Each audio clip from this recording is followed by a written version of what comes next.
2 பொருளை வச்சு ஒரு ஹெல்த்தியான ஈவினிங் ஸ்நாக்ஸ் செய்ய முடியாதுன்னு நினச்சிங்கன்னா கண்டிப்பாக இந்த வீடியோவை ஸ்கிப் பண்ணாமல் பாருங்கள். 2 பொருளை வச்சு நாம் இன்றைக்கி ஒரு ஹெல்த்தி அண்ட் டேஸ்டியான ஈவினிங் ஸ்நாக்ஸ் எப்படி செய்யலான்னு தாங்க பார்க்க போகிறோம். ஸோ நார்மலாக பொரி உண்டை நல்லா கிறிஸ்பியாகவும் ஸ்வீட்டாகவும் இருக்கும் பார்த்தீங்களா. ஸோ அந்த மாதிரி தான் நாம் இன்றைக்கி இந்த ரெசிபியை செய்ய போகிறோம். ஆனால் பொரியில் கிடையாதுங்க, மக்கானான்னு சொல்லக்கூடிய தாமரை விதையில் தான் நாம் இது செய்ய போகிறோம். இது கொஞ்சம் நல்லாவே சாஃப்டாகவே இருக்கும். அதாவது இந்த பாப்கார்ன்லாம் காற்றுல இருந்ததுன்னா ரொம்ப நமுத்து போன மாதிரி இருக்கும் பார்த்தீங்களா. ஸோ அந்த மாதிரி தான் இருக்கும். அதனால் நம்ம கடாயில் நல்லா வறுத்து எடுத்துட்டோன்னா நல்லா கிறிஸ்பியாக வந்துடுங்க.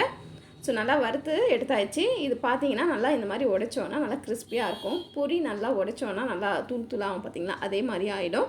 ஸோ இது ஒரு தட்டில் நம்ம ட்ரான்ஸ்ஃபர் பண்ணி வச்சுக்கலாம். இப்போது அதே கடாயில் நான் வெல்லம் எடுத்துருக்கேங்க, ஒரு குட்டி பவுலில்.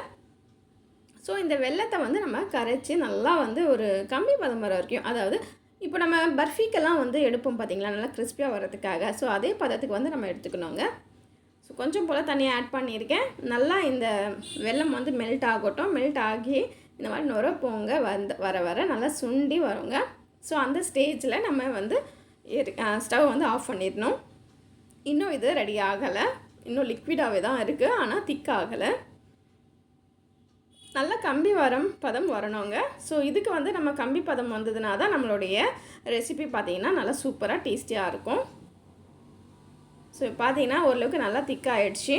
இப்போது இதில் நம்ம வறுத்து வச்ச மக்கானாவை ஆட் பண்ணிக்கலாம்.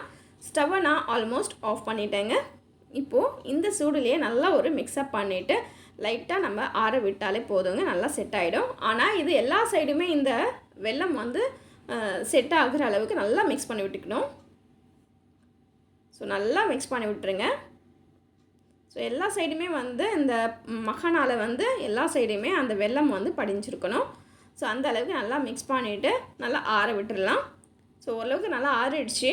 ஸோ ஆறுனதுக்கப்புறமாவே குழந்தைங்க கை போட்டு நிறைய எடுத்து சாப்பிட்டாங்க. அதனால் கொஞ்சம் போல் தான் தெரியுது. ஸோ இப்போ பார்த்தீங்கன்னா நான் சிங்கிளாக நீங்கள் எடுத்து ஸ்டோர் பண்ணி வைக்கிறதா இருந்தாலும் 1 வீக்கு நீங்கள் இது அப்படியே ஸ்டோர் பண்ணி வச்சிடலாம். அப்படி இல்லைன்னா இந்த மாதிரி பொரி உண்டை இருக்கும் பார்த்தீங்களா, அந்த மாதிரி ஒவ்வொரு உருண்டையாக கையில் குழந்தைங்களுக்கு கொடுத்துட்டோனாலே போதுங்க, அவங்க சாப்பிட்டுட்டு ஜாலியாக என்ஜாய் பண்ணுவாங்க.